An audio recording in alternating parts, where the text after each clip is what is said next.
Le brouillard s'accrochait à Arlington comme un linceul, engloutissant les pierres tombales blanches dans une brume fantomatique. Le soldat de première classe, Étienne Morel, garde du tombeau, exécutait ses 21 pas, ses bottes claquant net contre la pierre, son souffle se bloquant dans l'air glacé. À 2 heures du matin, le cimetière était d'un silence de mort, jusqu'à ce qu'il ne le soit plus. Une silhouette vacilla dans la brume, un soldat dans un vieil uniforme, les yeux creux mais brûlants, fixés droit sur lui. Le cœur d'Étienne martela contre sa poitrine. Il eut envie de crier, de briser le protocole, mais les gardes du tombeau ne cèdent pas. Puis le soldat leva la main, pointant vers les ombres avant de disparaître. Étienne resta figé, son fusil lourd sur son épaule, la nuit se refermant sur lui. Ce qu'on ne lui avait jamais dit, ce que les manuels n'avaient jamais averti, c'est que le tombeau ne se contentait pas d'honorer les morts, il les rappelait.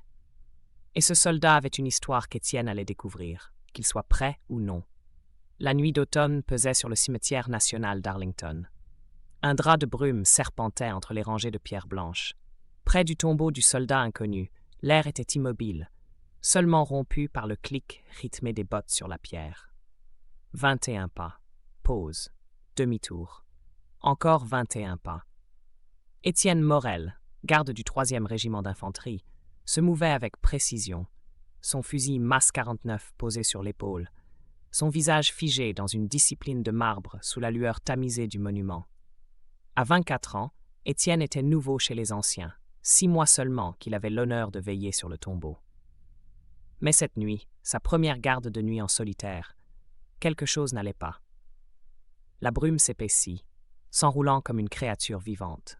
Étienne garda les yeux fixés devant, concentré sur la cadence de ses pas, mais un frisson lui grimpa l'échine.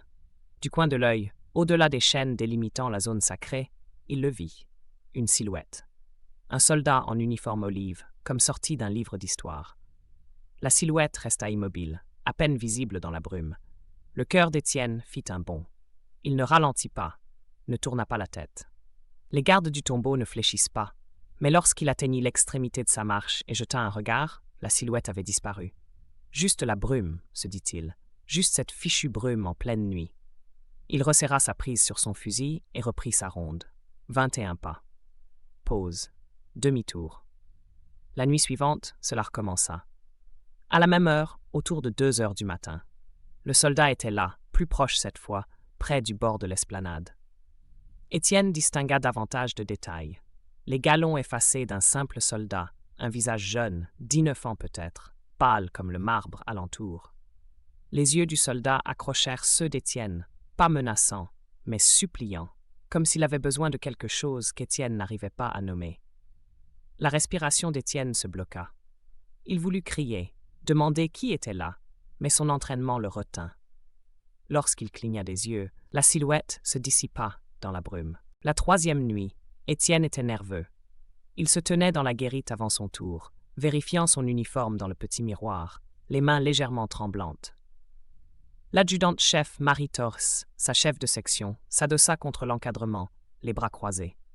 Marie avait 32 ans, dure comme un roc, avec un regard qui pouvait faire transpirer un jeune soldat.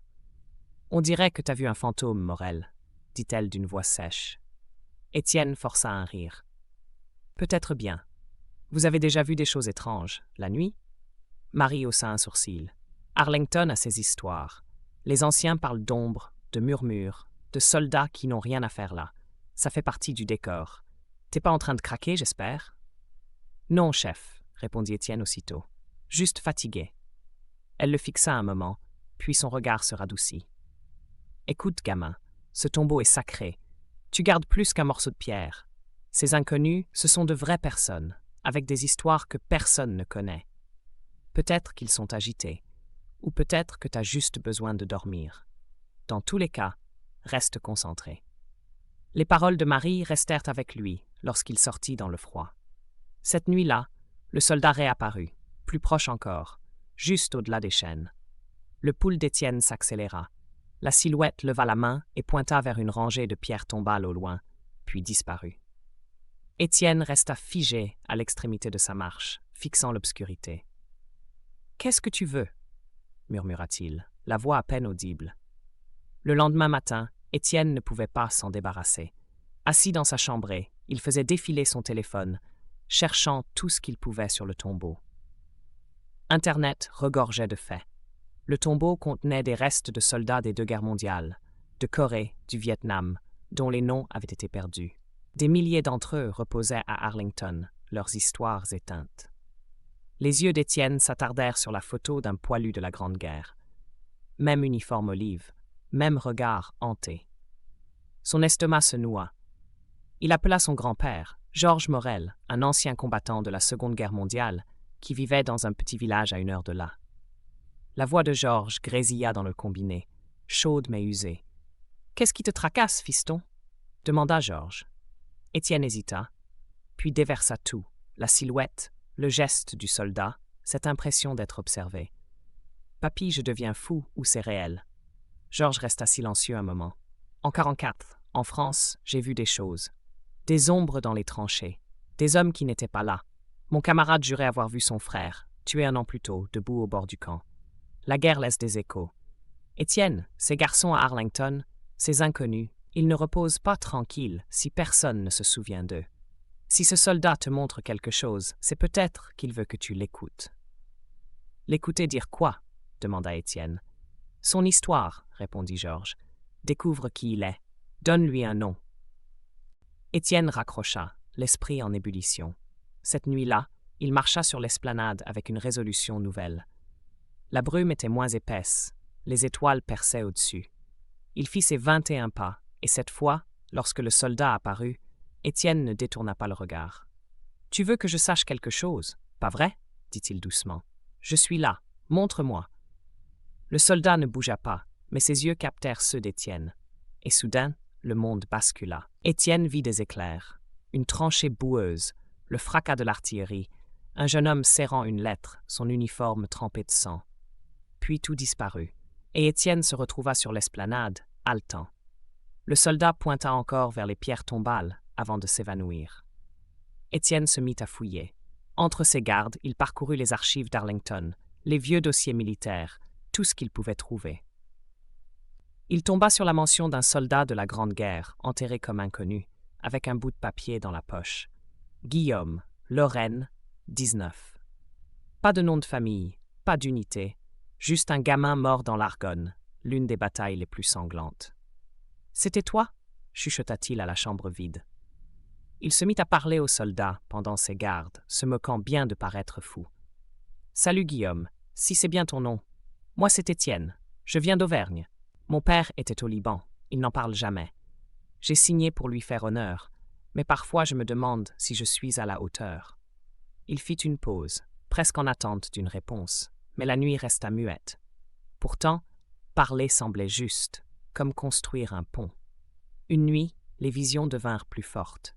Étienne se tenait près du tombeau, la brume serpentant autour de ses bottes, quand Guillaume posa le pied sur l'esplanade. Le cœur d'Étienne battit la chamade, mais il tint bon.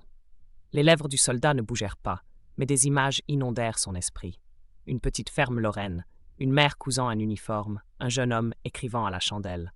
« Chère maman, je serai à la maison pour Noël. Ne t'en fais pas. » Puis la tranchée encore, les cris, la boue, un obus qui éclate, le corps de Guillaume s'effondrant, la lettre serrée dans sa main, jamais envoyée. Étienne chancela, se rattrapant à son fusil.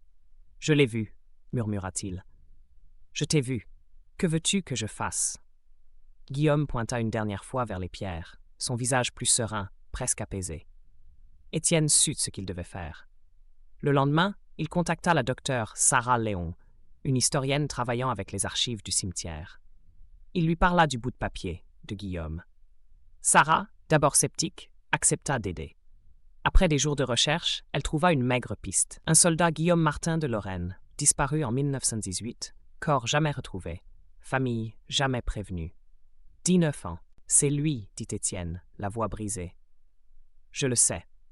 Sarah le regarda, troublée. Étienne, comment tu sais ça? Je le sais, c'est tout. Aidez-moi à l'honorer. Étienne ne s'arrêta pas là. Il commença à écrire tout ce qu'il avait vu, la ferme, la mer, la lettre. Il montra ses notes à Marie, s'attendant à ce qu'elle se moque.